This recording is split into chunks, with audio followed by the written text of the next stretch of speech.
Hey everyone, so I am back and I am here to give you 1998's Academy Award Best Picture winner, Shakespeare in Love. No, Saving Private Ryan did not win, and I will mention that later on in my review. But for now, Shakespeare in Love.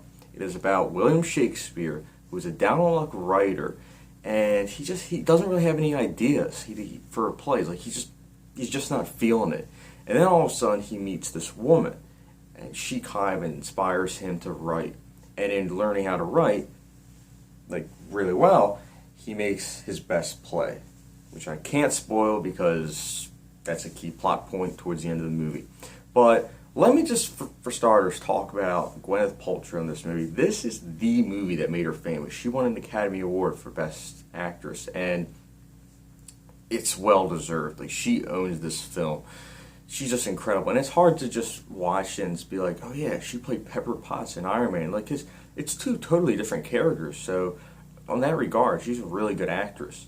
The other characters, they're interesting. These characters are very interesting. Joseph Fiennes, who's also Shakespeare, he's really good. Ben Affleck's in this movie. He's pretty good.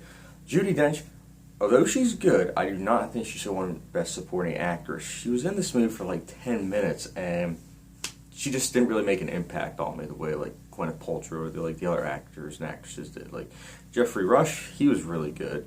But enough about the acting. Like, I just want to kind of get this out of the way. All the technical categories. This movie is flawless in those categories. Like, costume design, it's a period piece movie. It's excellent. You know that going into it. The music, it's majestic. Extremely well composed and very nice to listen to on the way to work, let me tell you.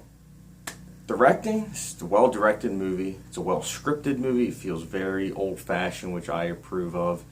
And the romance, hey, it did something Titanic couldn't do, it developed it. Yeah, a lot of fans are going to hit me for that, but whatever. It's not boring. This movie is also never boring, so the pacing was really good. It hit all the marks on the technical categories, and I loved it for that. I just loved it.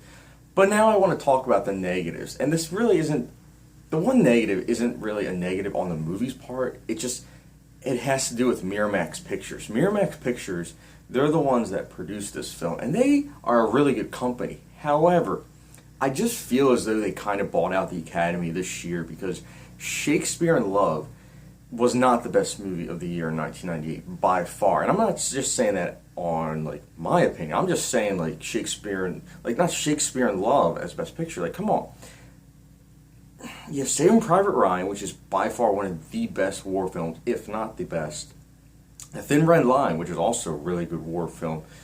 And then you have Life is Beautiful. Like, you have three really good films right there that could have easily taken Best Picture, and yet they didn't. None of them. Instead, Shakespeare in Love did. So, going into this movie, I knew that this movie had won Best Picture, Shakespeare in Love. But I wanted to see, like, why it won. And I can see kind of why it won based on the messages. But now I'm going to talk about the messages. I don't think the messages warranted it winning Best Picture. Like, honestly, the messages weren't good. The message is a writer needs a woman in his life to inspire him to write one of the best plays ever. And although that's like a fun message, that's not a great message. It's nothing special. And that's why I don't think this movie should have won Best Picture. And that's why I took off some points, because of the messages. And just for the fact that it won Best Picture. So I don't want to sound very cynical, but that's one of the reasons why I took off points for this movie. But I will still be giving Shakespeare in Love a 4 out of 5 star rating. This is an entertaining film. It's on Netflix. You should watch it. It's a B- type film. That's the rating I gave it. So I would highly recommend you watch it. It's very fun to watch. You can watch it with your girlfriend or whatever. It's that type of film. My next review that I will be reviewing is American Beauty. Now, I'm probably not going to post spoilers because that's a movie that you just need to watch and go in open-mindedly. So I'll be posting that soon too. And as always, guys, thank you very much for watching. Enjoy the rest of your day.